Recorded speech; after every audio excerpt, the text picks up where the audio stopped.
हस्तमैथुन एक अष्टमैथुनों के अंतर्गत है और ये भयानक रोग है, भयानक रोग।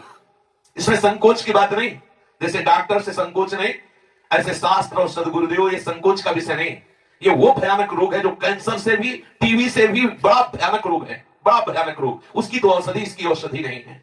वो तो प्रारब्ध से आ रहा है। ये आप वर्तमान क्रिया को बिगाड़ कर अपना नाश कर रहे हैं।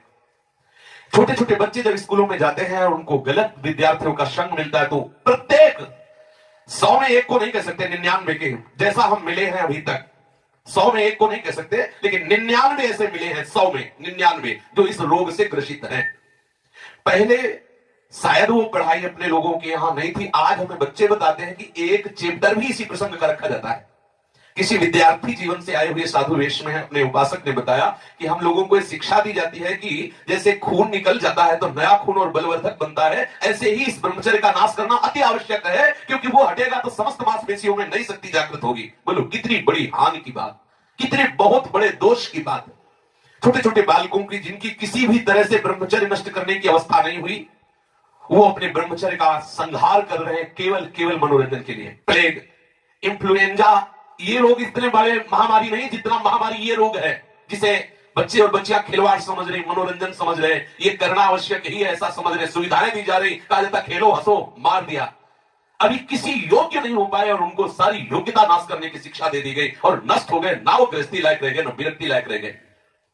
ये जो हस्तमैथुन जनित महारोग से, भयानक रोग से ग्रसित जो भी बच्चे हैं, सावधानी, बिल्कुल अपनी मृत्यु का वरण कर रहे हैं। और हम ये पक्की बात कर रहे हैं 100 में 99 इस दोष से ग्रसित हैं। 100 में 99, 98 नहीं, 99। और हम जब उनसे पूछते हैं तो पता चलता है ये केवल स्कूल में ही पूरी ट्रेनिंग हो जाती है। आपस में 4 बच्चे बैठकर ऐसे गंदे आचरण से युक्त हो जाते हैं जो जीवन में इससे निकल पाना, जो हस्त क्रिया के द्वारा अपनी वीर शक्ति का नाश कर रहे हैं। बिल्कुल समझ लें, ये अनिष्टकारी चेष्टा पहली बात अगला जन्म तुम्हें मनुष्य का नहीं होने देगी, क्योंकि तुम इतना भयानक अपराध कर रहे हो। हर वीर शक्ति वो जीवाणु है जिससे मनुष्य का जन्म होता है। आप उसको किस तरह से नष्ट कर रहे हैं, पहला महापाप तुम कर रहे हो।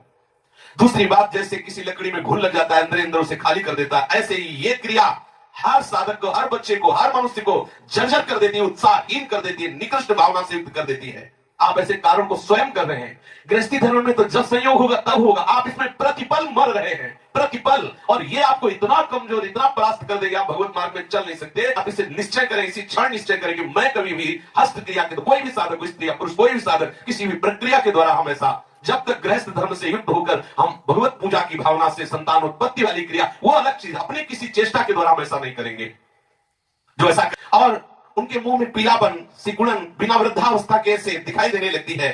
नस में दौर्बल्य, बार बार स्वप्न दोष, नाना प्रकार के गंदे संकल्प, नाना प्रकार की जलन उनके हृदय में प्रकाशित हो जाती है। और वीर शक्ति इतनी द्रवित हो जाती है कि उनको पता ही नहीं लगता कब स्खलित हो गई। इसलिए साधक सावधान, ऐसी गलती बिल्कुल न करे, बिल्कुल न करे। क्योंकि शरीर के भीतर एक मनोवाह नाम की एक नाड़ी है। इस नाड़ी के साथ संपूर्ण नाड़ियों का संबंध है। जे भी आप कामासक्त होकर के इस क्रिया को करते हैं, संपूर्ण आपके शरीर की नस नाड़ियां कांप जाती हैं। शरीर से लेकर, मतलब सिर से लेकर पैर तक संपूर्ण यंत्र, छोटी मोटी सब नाड़ियां कंपायमान हो जाती हैं। फिर उस रक्त से मंथन करके फिर जो निकलता है उसे वीर कैसे क्रिया करता है तो उसके सीधे कलेजे पर धक्का लगता है। जब क्रिया करता है तो संपूर्ण नस नाड़ियों में हलचल और हृदय पर धक्का लगता है, जिससे उसका दिल कमजोर होने लगता है। और वही सबसे ज्यादा जिसे हार्ट अटैक कहते हैं, वही कारण होता है। वीर चरण ही उसका प्रधान कारण होता है। क्षय, खांसी, श्वास, यक्षमा महाभयानक रोगों का बुलावा है। हृदय रोग से पीड़ित या भागे मनुष्य किस क्षण मर जाए कोई पता नहीं। मस्तिष्क पर जो एक ऊर्जा शक्ति, विचार शक्ति होती है, वो नष्ट हो जाती है। जो ये हस्त क्रिया को करते हैं उनको देखते ही पता चलता है, करते हैं कुछ ऐसे लक्षण होते हैं जिनको देखने से ही पता चलता है ये सब वो प्रतिपल अपने आप को चौपट कर रहे हैं। आप अपने जीवन को नष्ट कर रहे हैं। अगर देखा जाए तो 5 आदमी ऐसे मिलेंगे 100 में जो किसी अन्य घटना से पागल हुए, 95 ऐसे मिलेंगे जो विषय के कारण पागल हुए, जिन्होंने ब्रह्मचर्य को छीण किया है और उनकी मेधा शक्ति कमजोर हो गई और पागल हो गए हैं।